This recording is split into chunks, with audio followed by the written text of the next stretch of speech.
guys, good morning. Magluluto ako ng pusit. Ay, adobong pusit. Yan. Pwede na ilagay ang bawang. Bawang muna. Depende ko anong gusto nyong unahin. Kung ang bawang o sibuyas. Ako bawang. Haluin.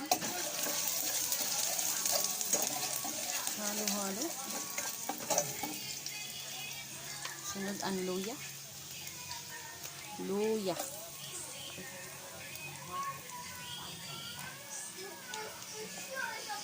Haluin.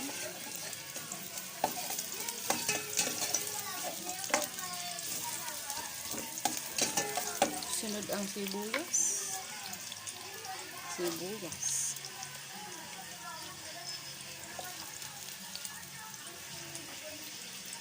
Haluin ulit.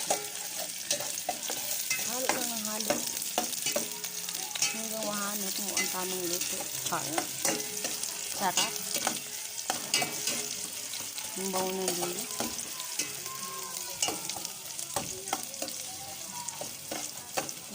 Okay na. Nakita nyo na kung ang bawang. Ilagay natin ang ating pusit or ay hindi pala, calamares pala, adobong calamares.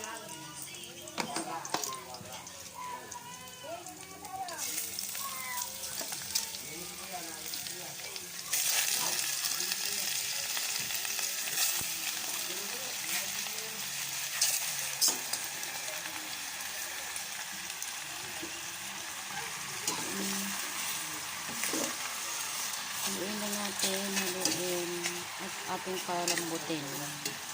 Hintayin natin lumambot. Ilagay ang toyo. Toyo na toyo, hindi toyo ng asawa. Lagay tayo, lagay. Lagay, toyo. Silver swan po ang gamit namin, char. At ating pakukuluan.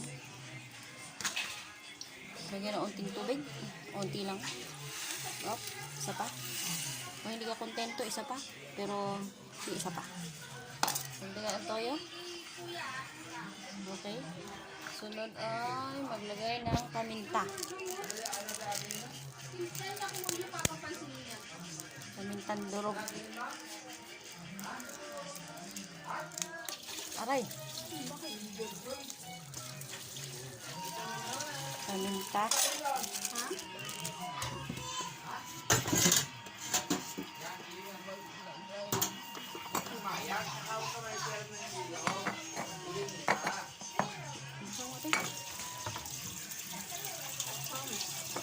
Ano yun?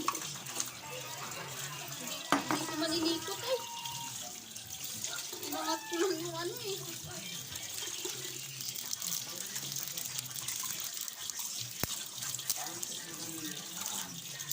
Maglagay ng laurel. Laurel.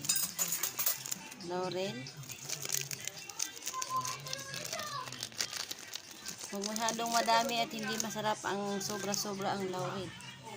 Mapait. Mapait ang ating adobo. Pagtapos lagyan yan, lagyan ng asukal. Asukal is the secret recipe. Char? Asukal, secret recipe. Lagyan. Tansyahin nyo kung gaano kadami. Sa akin, okay na yan. Sunod, hintayin natin takpan. Hintayin natin kumulo. Oops, may nakalimutan ako. Nakalimutan ko lagyan ng Maggi Magic Sarap. Ang magic sa lahat. Ang magic na nabibili lamang sa tindahan sa halagang 4 pesos.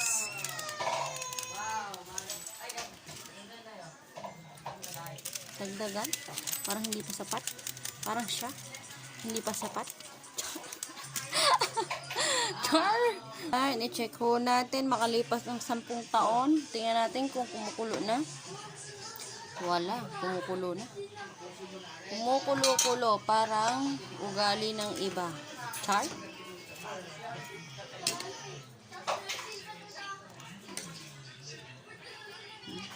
Ating palambutin ho yan dahil yan ay ubod ng kunat.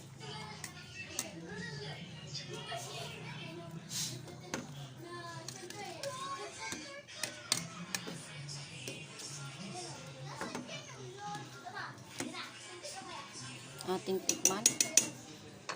Ating tikman ang luto. Ang luto ko, hindi ang luto ng iba.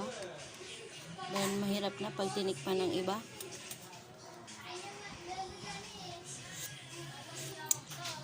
Wop. May kulang na lasa. Dagdagan ng toyo.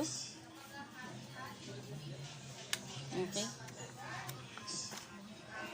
Takpan uli upang kumulo, kulo. Pas ang 20 years. Check uli natin. Ayan, kumukulo na naman. Halu-haluin ulit. Sabi sa'yo eh. Magchi-cheese na yan. Yun ang sinasabing cheese. Cheese. Yung keso? Mga keso, ganyan. Pag nabubulok na ang gatas. Panis pala yung keso. Malamang. Parang ang suka din. Panis din naman ang suka. Panis pala eh. Cheese na yan. Pwede na.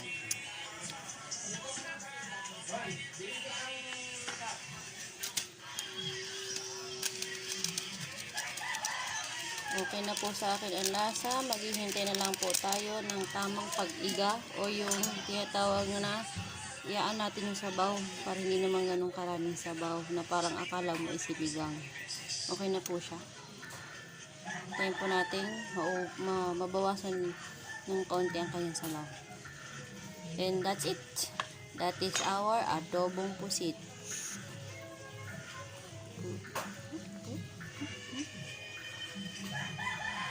Bye guys!